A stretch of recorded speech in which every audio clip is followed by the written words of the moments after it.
Hi guys, welcome to my channel again. দেখো চলে এসেছি নতুন একটা ভিডিও নিয়ে। তো আজকের এই ভিডিওটাতে আমরা মূলত আলোচনা করব অঙ্গনওয়াড়ি কর্মী এবং আশা কর্মী এবং যে সমস্ত চুক্তিভিত্তিক এবং অস্থায়ী কর্মী রয়েছেন সকলকে নিয়ে।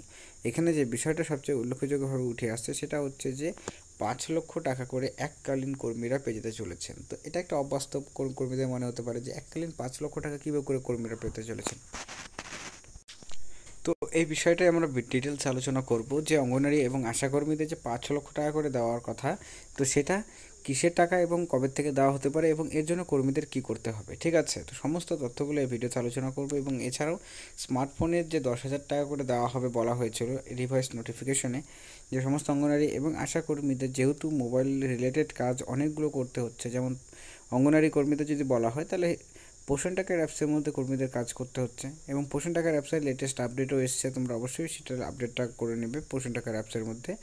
তো যাই হোক, তো সেক্ষেত্রে যে 10,000 টাকা করে কথাটা বলা হচ্ছে, সেই 10,000 টাকা করে কিন্তু কর্মীরা সরাসরি পেয়ে গেলে তাহলে পরে অনেকটাই কিন্তু বেনিফিট তারা পাবেন, ঠিক আছে। কারণ অনেক আছে যাদের মনে করে স্মার্টফোন ঠিকঠাক করে কাজ করছে না, কারণ নিজস্ব স্মার্টফোনই ইউজ করতে হচ্ছে। এই ক্ষেত্রে সরকারের তরফ থেকে কোনো রকম স্মার্টফোন দেওয়া হয়নি, যদিও কিনা প্রতিশ্রুতি দেওয়া হয়েছে এবং নোটিফিকেশনও রিলিজ করা হয়েছিল যে স্মার্টফোন দেওয়া হবে। স্মার্টফোনে 10,000 টাকা করে দেওয়া হবে, প্রথমত 8,000 ছিল, পরে সেটাকে 10,000 টাকা করে দেওয়া হয়েছে।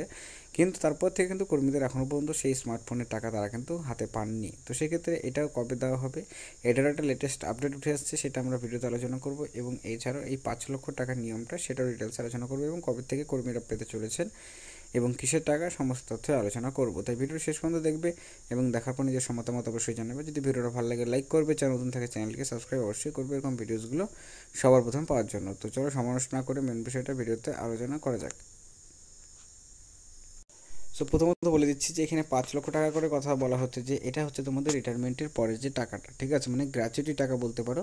সেক্ষেত্রে সরকার তরফ থেকে ঘোষণা করা হয়েছিল যে অঙ্গনওয়াড়ি কর্মী এবং আশা কর্মীদেরকে রিটায়ারমেন্টের পর তাদেরকে এককালীন 5 লক্ষ টাকা করে দেওয়া হবে। কিন্তু শুধুমাত্র ঘোষণা করলে তো হয় না, এখানে কিছু এলিজিবিলিটি ক্রাইটেরিয়া থাকে, যার মধ্যে যে এই 5 লক্ষ টাকা করে দেওয়া হবে। এই 5 লক্ষ টাকা করে দেওয়ার নিয়মটা কি, মানে নিয়মটা বলতে বোঝানো হচ্ছে যে অনেক কর্মীরা তো রিটায়ারমেন্ট করেছেন, তো এরকমও কর্মী রয়েছেন যারা মনে করি 2014-তে রিটায়ার করেছেন, এমনও রয়েছে 15, 16, 17, 18 বা যে কোনো একটা টাইম পিরিয়ডে, মনে করো একটা এক্সাম্পল হিসাবে আমি জিনিসটা তুলে ধরছি, যে রিটায়ারমেন্ট করেছেন। তো তাহলে কারা এই বিষয়টাতে এই রিটায়ারমেন্টের টাকাটা পাবেন, কারণ এই যে 5 লক্ষ টাকা করে দেওয়া হবে যেটা সুপ্রিম কোর্টের তরফ থেকে বলা হয়েছে সরাসরি করে, তো সেক্ষেত্রে এই যে 5 লক্ষ টাকা করে সেটার নিয়মটা কী হবে, মানে কত সাল পর কর্মীরা রিটায়ারমেন্ট করলে তাদেরকে এই বিষয়টা, মানে এই বেনিফিটটা দেওয়া হবে। তো দেখো রিসেন্টলি এটার আসামের যে এক্সাম্পল দেখা যাচ্ছে সেটা হচ্ছে যে 2022-এর পর যারা রিটায়ারমেন্ট করেছেন তাদেরকে কিন্তু সেটার আওতায় নিয়ে আসা হয়েছে এবং দেওয়া হয়েছে তাদেরকে রিটায়ারমেন্টের টাকাটা।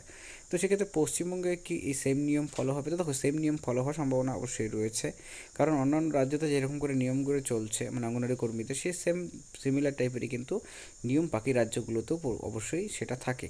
তো সেই ক্ষেত্রে এখন দেখার রয়েছে, কারণ যেহেতু পশ্চিমবঙ্গে এখন পর্যন্ত সেই টাকাটা দেওয়া হয়নি রিটায়ারমেন্টের টাকা, কিন্তু যেটা এক্সপেক্ট করা যাচ্ছে যে আগামী আগস্ট মাসে কিন্তু এই স্কিমটা চালু করা হতে পারে এবং এই ক্ষেত্রে কর্মীদের সরাসরি 5 লক্ষ টাকা করে দেওয়া হতে পারে এবং হাতে তুলে দেওয়া হতে পারে। এবং এখানেও কিন্তু ধাপে ধাপে, কারণ যেহেতু এটা স্টার্ট করা হবে এখনও পর্যন্ত স্টার্ট হয়নি, সেক্ষেত্রে একবারে কিন্তু নয়, সেটাও ধাপে ধাপে।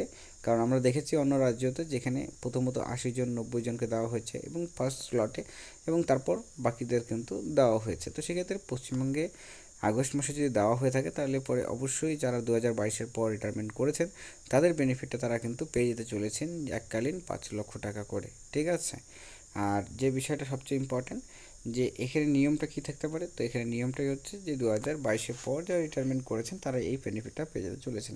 তো যাই হোক, এই আপডেটটা ছিল আজকে ভিডিওটি দেখার জন্য অসংখ্য ধন্যবাদ।